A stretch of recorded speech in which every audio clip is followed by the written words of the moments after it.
ጤና ይስጥልን እንደምንላችኋል ውድ ተመልካቾቻችን ከአባይ ቴሌቪዥን የሚተላለፍላችሁ የዕለተ አርብ ሚያዝያ 3 ቀን 2017 የዜና ላፍታ የመረጃ ሰዓታችን ተጀምሯል።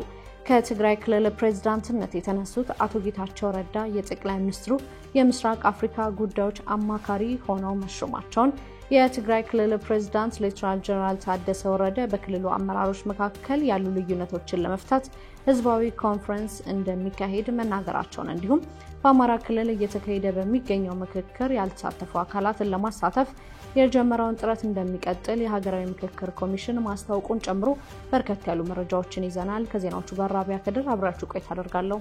አብራችሁን ቆዩ። ከትግራይ ክልል ፕሬዝዳንትነት የተነሱት አቶ ጌታቸው ረዳ የጠቅላይ ሚኒስትሩ የምስራቅ አፍሪካ ጉዳዮች አማካሪ ሆነው ተሾሙ። በህወሓት መሪዎች መካከል በተፈጠረው የተካረረ አለመግባባት በትግራይ ክልል ጊዜያዊ አስተዳደር መሪነት ለመቀጠል ያልቻሉት አቶ ጌታቸው ረዳ የጠቅላይ ሚኒስትሩ የምስራቅ አፍሪካ ጉዳዮች አማካሪ ሆነው ተሾመዋል። ጠቅላይ ሚኒስትር አብይ አህመድ ከዛሬ ሚያዝያ 3 ቀን 2017 ጀምሮ አቶ ጌታቸው ረዳን የምስራቅ አፍሪካ ጉዳዮች አማካሪ ሚኒስትር አድርጎ ሾመዋል። በቅርቡ ከትግራይ ክልል ጊዜያዊ አስተዳደር ርዕሰ መስተዳድርነት የተነሱት አቶ ጌታቸው ረዳ ይህ በጠቅላይ ሚኒስትር አብይ አህመድ የተሰጣቸው ሹመት የፕሪቶሪያው የሰላም ስምምነት በኋላ የህወሓት አባል የፌዴራል ስልጣን ሲያገኝ የመጀመሪያ ነው። ትግራይ ክልልን ለ2 ዓመታት በፕሬዝዳንትነት ያስተዳደሩት አቶ ጌታቸው ከሰሜኑ ግጭት በፊት የመንግስት ኮሚኒኬሽን ቢሮ የመሩም ሲሆን ጠቅላይ ሚኒስትር ኃይለማርያም ደሳለኝ ልዩ አማካሪም ሆነው ሰርተዋል። በህግ የመጀመሪያ ዲግሪያቸውን በአዲስ አበባ፣ ሁለተኛ ዲግሪያቸውን በአሜሪካ በሚገኘው አላባማ ዩኒቨርሲቲ ያጠናቀቁት አቶ ጌታቸው ከጊዜያዊ አስተዳደሩ ፕሬዝዳንት ከተነሱ ከ3 ቀናት በኋላ ይህንን ኃላፊነትም አግኝተዋል። የሰላም ስምምነቱ ተጠብቆ እንዲቆይ በማድረጋቸው የሚመሰገኑት አቶ ጌታቸው በደብረ ጽዮን ገብረ ሚካኤል በሚመራው ቡድን ጫና እየደረሰባቸው መሆኑንም ተከትሎ ስራቸውን በአግባቡ ለመስራት መቸገራቸውን ሲገልጹም ቆይተዋል። ላለፉት 20 ዓመታት በኢትዮጵያና ትግራይ ፖለቲካ ውስጥ የቆዩት አቶ ጌታቸው ሹመት ከመሰጠቱ በፊት ከቢቢሲ ፎከስ ኦፍ አፍሪካ ስለ ወደፊት ተሳትፏቸው አስተያየታቸውን ሰጥተው የነበረ ሲሆን የትኛውን ቦታ በሆነ በእርግጠኝነት በትግራይ ፖለቲካ ውስጥ እሳተፋለሁ ማለታቸው ይታወሳል። በተጨማሪም እቅዴ በዚህ ሁኔታ መቆየትና ለትግራይ ህዝብ ኑሮ መሻሻል አስተዋጽኦ ማድረግ ነው ማለታቸውም አይዘነጋም። የትግራይ ክልል ፕሬዝዳንት ሌተናል ጀነራል ታደሰ ወረደ በክልሉ አመራሮች መካከል ያሉ ልዩነቶችን ለመፍታት ህዝባዊ ኮንፈረንስ እንደሚካሄድ ተናገሩ። አዲሱ የትግራይ ክልል ጊዜያዊ አስተዳደር ፕሬዝዳንት ሌተናል ጀነራል ታደሰ ወረደ በጽሕፈት ቤታቸው በመገኘት በይፋ ስራቸውን ጀምረዋል። ሌተናል ጀነራል ታደሰ ወረደ የጊዜያዊ አስተዳደሩን የካቢኔ መደበኛ ስብሰባ በትናንትናው ዕለት ማካሄዳቸውና በሚቀጥሉት ወራት በሚከናወኑ ተግባራት ላይ አቅጣጫና የሥራ መመሪያ መስጠታቸውንም ጽሕፈት ቤታቸው ባወጣው መረጃ አስታውቋል። በቅርቡ ህዝባዊ ኮንፈረንስ በማካሄድ በክልሉ ወቅታዊ ችግሮች ላይ አፋጣኝ መፍትሄዎች እንደሚመጡ ፕሬዝዳንቱ መግለጻቸውን የጠቀሰው ጽሕፈት ቤታቸው ሁሉም የክልሉ የፖለቲካ ድርጅቶችና ሌሎች የህብረተሰብ ክፍሎች በትግራይ ብሔራዊ ጥቅም ላይ በጋራ እንዲሰሩ የሚያስችል አካሄድ ይዘረጋል ማለታቸውንም አመላክቷል። ፕሬዝዳንት ታደሰ በጊዜያዊ አስተዳደሩ አመራር ላይ አንዳንድ ማስተካከያዎች እንደሚኖሩ በመጠቆም በአጭር ጊዜ ውስጥ ይተገበራል ያሉ ሲሆን እያንዳንዱ መስሪያ ቤት የቀጣዮቹን 3 ወራት እቅድ በመከለስ በሚቀጥሉት 12 ወራት ውስጥ የሚከናወኑ ተግባራትን በግልጽ እንዲያስቀምጡ አሳስበዋል። የሁሉም ስራዎች ማዕከል የፕሪቶሪያው ስምምነት ሙሉ ለሙሉ ማስፈጸም ሊሆን ይገባል ያሉት ፕሬዝዳንቱ የትግራይ ሰላምና ደህንነት በአስተማማኝ መልኩ ማስጠበቅ፣ የክልሉን ኢኮኖሚ ማነቃቃትና መልካም አስተዳደር ላይ ትኩረት እንዲደረግ እንደሚገባም ገልጸዋል።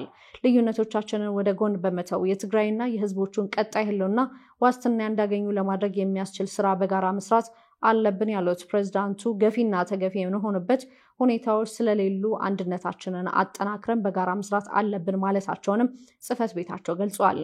የህወሓት አመራሮች ለፕሬዝዳንቱ በትናንትናው ዕለት አቀባበል ያደረጉ ሲሆን ከታደሰ ወረደ ጋር በመሆን የጊዜያዊ አስተዳደሩን ተልዕኮች ለማሳካት ያለንን ዝግጁነት መግለጽ እንወዳለን ሲሉ ሊቀመንበሩ ደብረ ጽዮን ገብረ ሚካኤል ተናግረዋል። ህወሓትና ጊዜያዊ አስተዳደሩ ተጋግዘው ይሰራሉ ያሉት ዶክተር ደብረጽዮን በአስተዳደሩ ህወሓት እንደ የጊዜያዊ አስተዳደሩ አካል ተቋማዊ ነፃነቱን ጠብቆ እንደሚሰራም አንስተዋል። በአማራ ክልል እየተካሄደ በሚገኘው ምክክር ያልተሳተፉ አካላትን ለማሳተፍ የጀመረውን ጥረት እንደሚቀጥል የሀገራዊ ምክክር ኮሚሽን አስታወቀ። የሀገራዊ ምክክር ኮሚሽን በትናንትናው ዕለት የአማራ ክልል የባለድርሻ አካላት የምክክር መድረክ መክፈቻ ስነ ስርዓት በባህር ዳር ከተማ አካሂዷል። ባለፉት ቀናት በባህር ዳር ከተማ የተለያዩ የማህበረሰብ ክፍሎች የተሳተፉበት ምክክር ሲካሄድ መቆየቱን የሀገራዊ ምክክር ኮሚሽን ያስታወቀ ሲሆን ምክክሩ አሁንም እየተካሄደ ይገኛል ብሏል።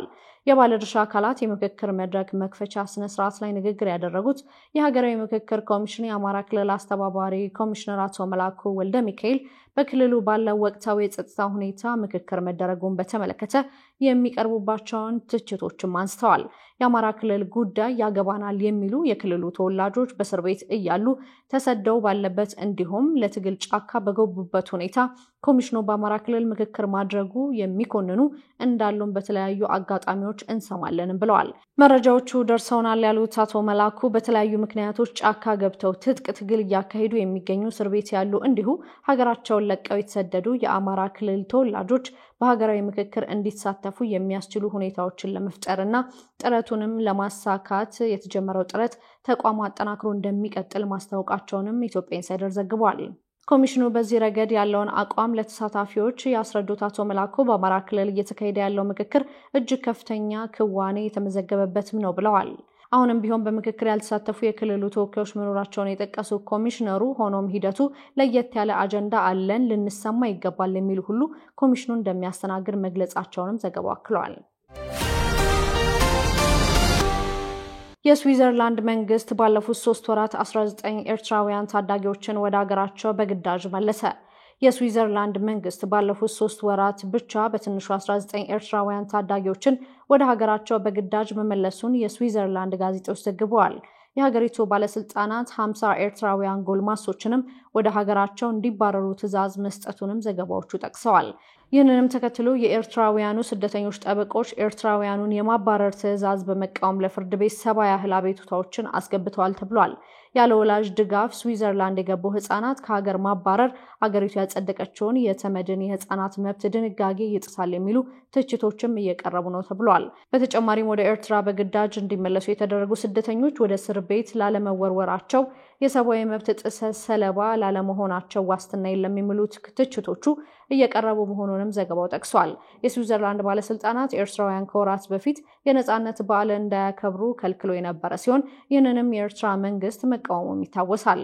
በኤርትራ ለረጅም ዓመታት የተካሄደው የትጥቅ ትግል ብዙ መፈናቀሎችን ያስከተለና 1 ሚሊዮን የሚጠጉ ሰዎች እንዲሰደዱ ምክንያት እንደሆነ የሚጠቀስ ሲሆን ሀገሪቷ ነጻ ሀገር ከሆነች በኋላ በተመሳሳይ በተለያዩ ምክንያቶች በርካቶች እንዲሰደዱ አድርጓቸዋል።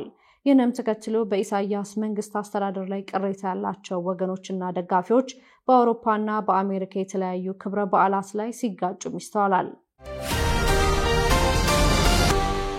የአሜሪካ ባለስልጣናት በሶማሊያ ጉዳይ 2 የተለያዩ ሐሳብ መያዛቸው ተነገረ። አንዳንድ የአሜሪካ የውጭ ጉዳይ መስሪያ ቤት ኃላፊዎች አሜሪካ በሶማሊያ ያለውን ኤምባሲዋን እንድትዘጋና አብዛኛው የአሜሪካ ጦር ከሶማሊያ እንዲወጡ መጠየቃቸው ተነግሯል። በአንጻሩ ሌሎች ኃላፊዎች በሞቃዲሾ ያለውን ኤምባሲ መዝጋት በሶማሊያ ፌዴራል መንግስት ያለውን እምነት እንደሚቀንስና ውድቀቱን እንደሚያፋጥን በመጥቀስ ኤምባሲዋ እንድትዘጋና አብዛኛው የአሜሪካ ጦር ከሶማሊያ እንዲወጣ መጠየቁን ተቃውመዋል። ከዚህ በፊት የአሜሪካው ፕሬዝዳንት ዶናልድ ትራምፕ በሶማሊያ ያለውን ጦራቸው ሙሉ ለሙሉ ለማስወጣት እያቀዱ ስለመሆኑ መዘገቡ የሚታወስ ሲሆን ይህ እቅድ ተፈጻሚ ሊሆን የሚችልበት እድል መኖሩም እየተገለጸ ይገኛል።